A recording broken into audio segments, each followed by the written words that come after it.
আসসালামু আলাইকুম। সবাই কেমন আছেন? আশা করি আল্লাহর রহমতে অনেক ভালো আছেন। এই মুহূর্তে আমার সামনে একটা মোটর দেখতে পারতেছেন।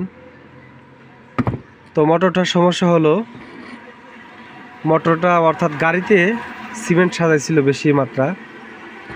তো অর্থাৎ বড় একটা ঢালু উঠতে গিয়ে অটোমেটিক মোটরটা থেমে যায়। থেমে যাওয়ার পরে কিছুক্ষণ বললে গাড়িটা রেস্ট দেওয়ার পরে আবারও গাড়িটা চলছে, কিন্তু শক্তি অনেক আগের চাইতে কম। সেক্ষেত্রে কি সমস্যা হয় এবং হয়েছে আমি আপনাদেরকে ক্লিয়ারভাবে দেখাবো। আশা করি ভিডিওটা আপনারা সবাই ধৈর্য সহকারে দেখবেন। তো আমি যেটুকি জানা মতে দেখতেছি, এই যে কয়েলটা কিন্তু একদম ধরে গেছে, অর্থাৎ কয়েলটা একদম পুড়ে যায় নাই, কয়েলটার জাগ চলে আসছে, অর্থাৎ একদম কালো হয়ে গেছে, গন্ধ হালকা পাতলা গন্ধ বের হয়েছে। তো এর সাথে আর একটা জিনিস সমস্যা হয়েছে, সেটা হলো ম্যাগনেটটা একদম ইজি হয়ে গেছে, একদম ফুল হয় নাই আর কি। মানে যেটুকু শক্তি আছে গাড়ি চলার মতো শক্তি আছে, কিন্তু আগের মতো যে 100 শক্তি, সেই শক্তিটা নাই। যেহেতু মোটরটা প্রচুর হারে গরম হয়েছিল, মোটরটা প্রচুর হারে গরম হওয়ার কারণে কয়েলও ধরে গেছে এবং ম্যাগনেটের যে ফুল শক্তি থাকার প্রয়োজন, সেই শক্তিটা আর নাই।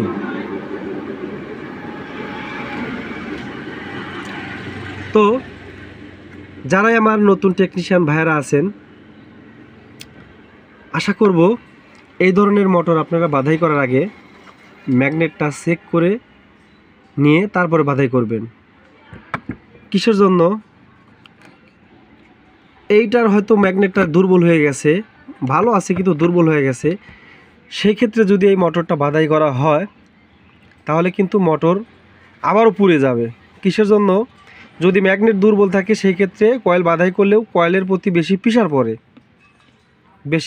পড়ে।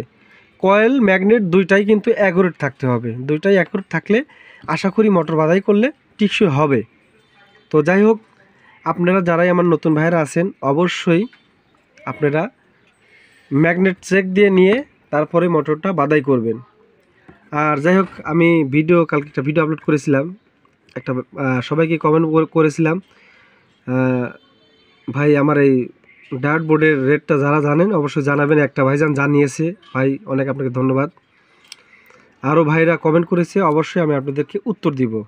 তো যাই হোক, আপাতত এইভাবে ছোটো ছোটো ভিডিও দিয়ে আপনাদের মাঝে আবারও আমি ভিডিওগুলো শুরু করতেছি। সবাই আমার জন্য দোয়া করবেন। তো যাই হোক, সবাই ভালো থাকেন। আসসালামু আলাইকুম।